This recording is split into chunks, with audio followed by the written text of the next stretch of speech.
যুদ্ধে এবার সরাসরি জড়িয়ে গেল চীনের নাম। ওদিকে থামানোই যাচ্ছে না ইরানকে। কি এক জাদু বলে যেন দুমড়ে মুচড়ে দিচ্ছে সবকিছু। কি যুদ্ধের মাঠ, কি কূটনীতি, সবখানেই ছক্কা হাঁকাচ্ছে খামেনির দেশ। একদিকে ইরানের রুক্ষ মাটিতে মোড়ে পড়ে থাকছে ভয়ঙ্কর মার্কিন যুদ্ধ বিমান, অন্যদিকে খবর হলো এবার ইরানকে ক্ষেপণাস্ত্র তৈরিতে সরাসরি সহায়তা করছে চীন। পশ্চিমের সমস্ত হিসাব নিকাশ উল্টে দিয়ে চলমান যুদ্ধে এবার ঘি ঢালছে চীন। এতদিন যাচ্ছিল নিছক গুঞ্জন, ব্রিটিশ দৈনিক দ্য টেলিগ্রাফের বোমা ফাটানো বিশ্লেষণে তা এখন ওয়াশিংটন আর তেল আবিবের জন্য সবচেয়ে বড় আতঙ্কের কারণ হয়ে দাঁড়িয়েছে।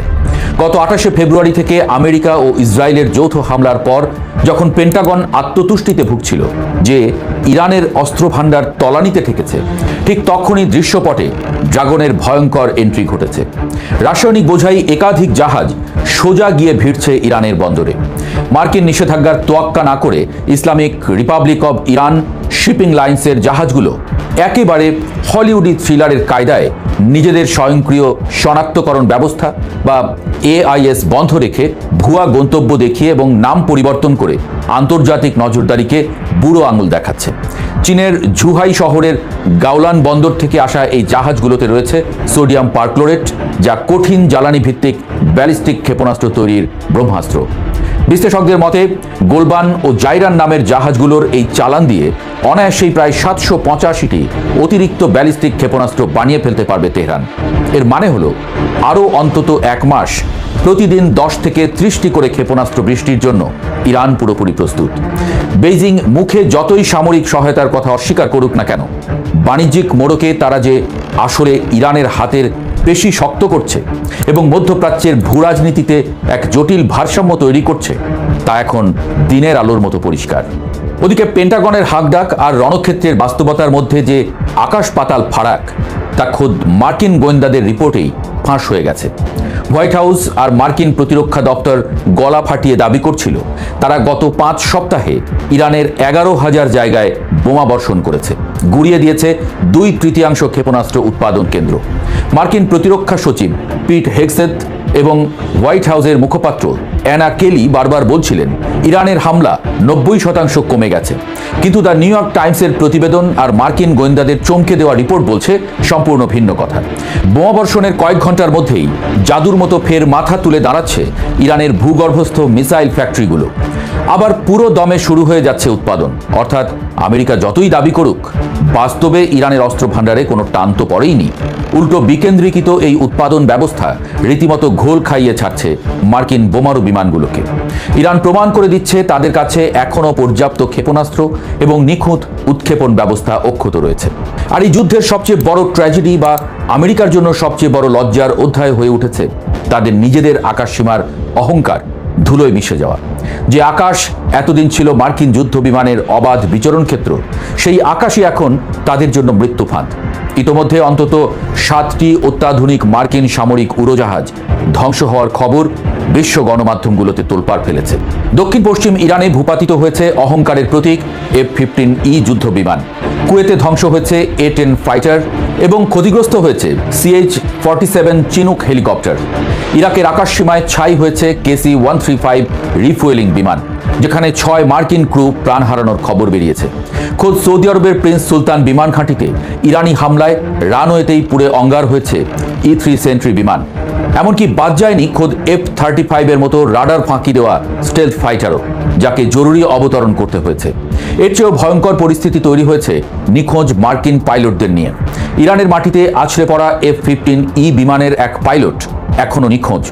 সেই পাইলটকে ছোঁ মেরে তুলে আনতে 2টো ব্ল্যাক হক হেলিকপ্টার পাঠিয়েছিল আমেরিকা, কিন্তু পাহাড়ি বাজ পাখির মতো উঁত পেতে থাকা ইরানের আকাশ প্রতিরক্ষা ব্যবস্থা সেই ব্ল্যাক হকগুলোতেও এমন ঝাঁঝরা করে গুলি চালিয়েছে যে তারা রীতিমতো লেজ গুটিয়ে পালাতে বাধ্য হয়েছে। পাইলট নিখোঁজের এই ঘটনাকে কেন্দ্র করে শুরু হয়েছে চরম মনস্তাত্ত্বিক যুদ্ধ। আমেরিকার এক নিখোঁজ পাইলটের মায়ের আকুল আহ্বানের জবাবে পাকিস্তান ও দক্ষিণ আফ্রিকায় অবস্থিত ইরানি দূতাবাস সামাজিক মাধ্যম এক্সে রীতিমতো কড়া জবাব দিয়ে বলেছে ট্রাম্পের অধীনে থাকার চেয়ে ইরানি হেফাজতে তার ছেলে বেশি নিরাপদে থাকবে। একজন সভ্য ও মুসলিম জাতি হিসেবে তারা বন্দীদের সম্মান করতে জানে। এর মধ্যেই মার্কিন প্রেসিডেন্ট ডোনাল্ড ট্রাম্পের আস্ফালন আর বাগাড়ম্বর থামছেই না।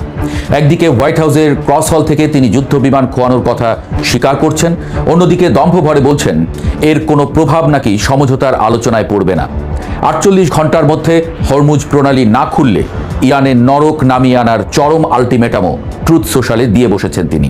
কিন্তু ইরান যেন এসব হুমকিতে থোড়াই কেয়ার করছে। পশ্চিম এশিয়ার এই যুদ্ধ থামাতে পাকিস্তান, সৌদি আরব, মিশর ও তুরস্ক মিলে যখন মধ্যস্থতার জোর চেষ্টা চালাচ্ছে, তখন ইরান সোজা সাপটা জানিয়ে দিয়েছে আমেরিকার সাথে কোনো আলোচনা নয়।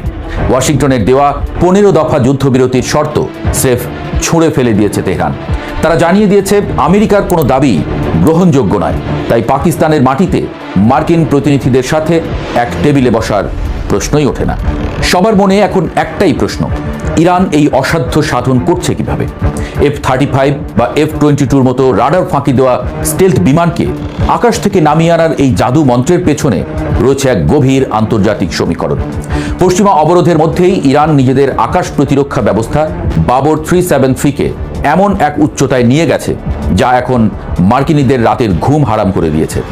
আন্তর্জাতিক সমর বিশেষজ্ঞদের মতে এর পেছনে রয়েছে রাশিয়া ও চীনের প্রচ্ছন্ন বা প্রত্যক্ষ মদত।